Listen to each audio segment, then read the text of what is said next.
Hello, and welcome to an audio recording log provided for the Foundation staff by BubCorp. This recording has been created for personnel which are unable, or in some cases unwilling, to read the appropriate materials for various skips in the Foundation's possession. This recording is intended to be an adequate replacement for reading the specified articles in their entirety. Please send any feedback about these recordings to your designated BubCorp representative, and please have a wonderful day. Item number: SCP-004. Object Class: Euclid. Special Containment Procedures.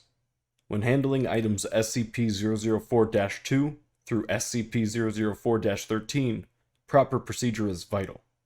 These items are not permitted to be moved off-site unless accompanied by 2 Level 4 security personnel.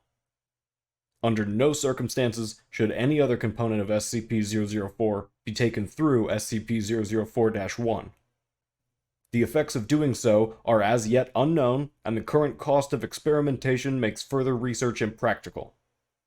Should any of the objects contained within SCP-004-1 breach containment, or the facility be breached, the keys must be brought inside and the door closed prior to activation of Site-62's on-site warhead. Unauthorized removal of keys from the testing area is grounds for immediate termination. Level 1 clearance is required for basic access to SCP-004-1.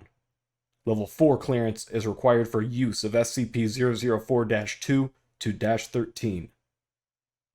Description: SCP-004 consists of an old wooden barn door, designated as SCP-004-1, and a set of 12 rusted steel keys, SCP-004-2 through SCP-004-13. The door itself is the entrance to an abandoned factory in... The following is a chronological history of events that have gone on at SCP-004. July 2nd, 1949. A group of 3 juveniles trespassing on federal property near... find the door. According to their testimony, they found a set of rusted keys in an iron lockbox and determined what door the keys unlock. The juveniles are taken into custody after they contact Sheriff when one of their friends, SCP-004-CAS-01, goes missing.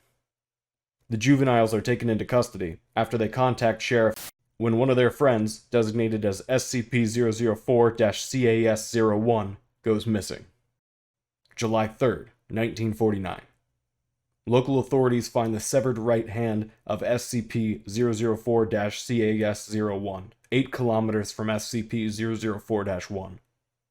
Other parts of SCP-004-CAS-01's body are found scattered as far as 32 kilometers from the factory. Under interrogation, the apprehended juveniles tell authorities that upon opening the door with one of the keys, SCP-004-CAS-01 was torn into several pieces, each of which disappeared. At this point, the SCP Foundation takes over the investigation. July 4th, 1949. SCP Agent obtains the keys from the local authorities to begin testing. Tests show that SCP-004-2 through SCP-004-13 all fit into a single lock on the large barred door. 12 Class D personnel are assigned to test the effects of the door. Of the 12 test subjects each trying a different key to enter the room, only 2 survive. Opening the door with any key except SCP-004-7 or SCP-004-12 caused the test subjects to be torn apart in multiple directions. However, no dismembered parts were found until later. At the time of writing, only 2 parts of each subject have been recovered, with the exception of the subject using SCP-004- whose pieces were scattered in close proximity. The others have, for all intents and purposes, vanished from existence. Of the 2 surviving subjects, only one, having used SCP-004-7, returned unharmed. The other came back in a near catatonic state, able only to remove himself from the room and then collapse on the floor, and then had to be restrained to prevent himself from gouging out his own eyes. See Appendix A, Mental Health Effects of SCP-004. The subject using SCP-004-7 said that he had entered a large room, impossibly big for the size of the attached building.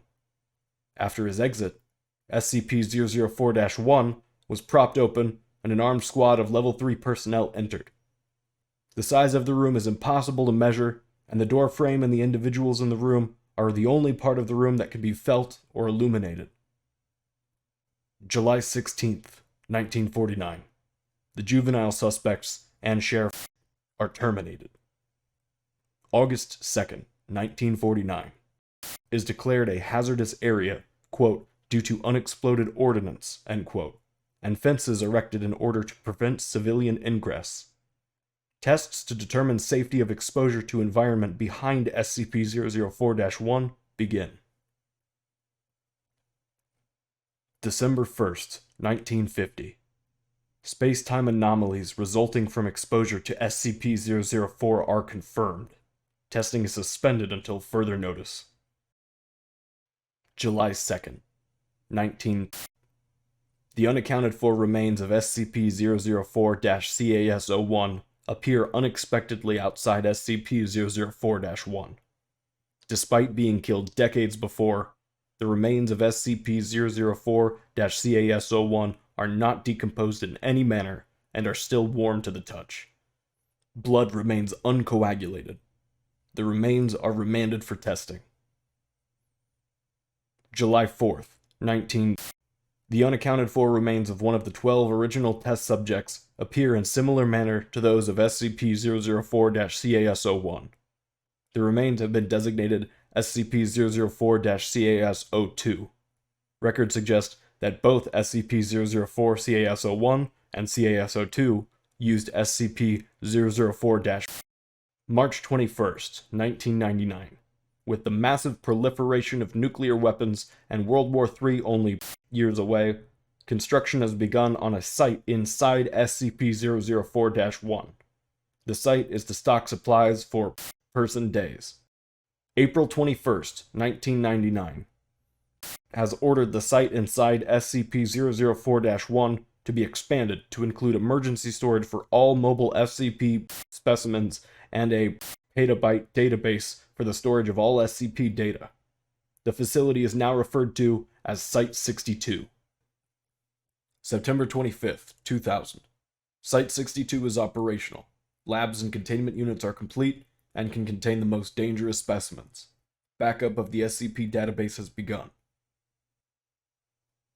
January 25th, 2001. Due to time anomalies, see the Space-Time Anomalies section below. All personnel working at Site-62 are now required to reside on-site permanently. Families of personnel are to be informed that loved ones perished in an industrial accident. Cloned bodies have been prepared for funeral. August 14th, 2003. Massive power outage across the northeast United States and through Canada. Due to the initial failure of multiple SCP generators, Site-62 was without power for 53 minutes. During that time, those on site were completely without any sources of light. They reported sensing creatures and people, though no abnormal entities could be seen or felt. Selected facility personnel were allowed to read Appendix A, and said their creatures sensed were of humanoid size, but otherwise similar to the massive green creature described. Space-time anomalies. SCP-004 seems to propagate spatio-temporal anomalies. Personnel leaving the facility report losing time. Those who have been in the site for weeks insist they had only been in the facility for several days, and records of work completed and supplies consumed support those claims. Other temporal anomalies involve SCP-004-2 through 13, especially the reappearance of SCP-004-CAS-01 and CAS-02, exactly years after using SCP-004- has been assigned to investigate all aspects of these time anomalies. Spatial anomalies include the impossibly large dimensions of the area opened by SCP-004-7. Similarly, the 2003 blackout incident suggests that there exists an alternate plane of existence within the same space that Site-62 occupies. Additional notes. Testing on SCP-004 reveals that 10 of the keys open SCP-004-1 on a dimension where the laws of physics and topology are significantly different than those of our home dimension. Test subjects meeting these hostile conditions are torn apart, their body parts deposited in various locations, only 3 of which have been verified to be on Earth. Material deposited at 2 of these points appears immediately. Material deposited at the 3rd appears exactly years into the future. The other 7 locations are currently unknown. Current testing focuses on 2 avenues of research. The first is finding ways to survive SCP-004's hostile topologies. The second suggests that SCP-004-2 through 13 may open doors other than SCP-004-1. Appendix A. Mental health effects of SCP-004-12. All Class D personnel using SCP-004-12 return in a catatonic state, unable to speak. Some may have enough energy left to try to claw out their own eyes. Of the 16 subjects, only 4 have survived. Only 1 has regained speech following long-term psychotherapy. He was able to tell the psychiatrist that he saw a massive green creature, so large that much of its body extended beyond his field of view.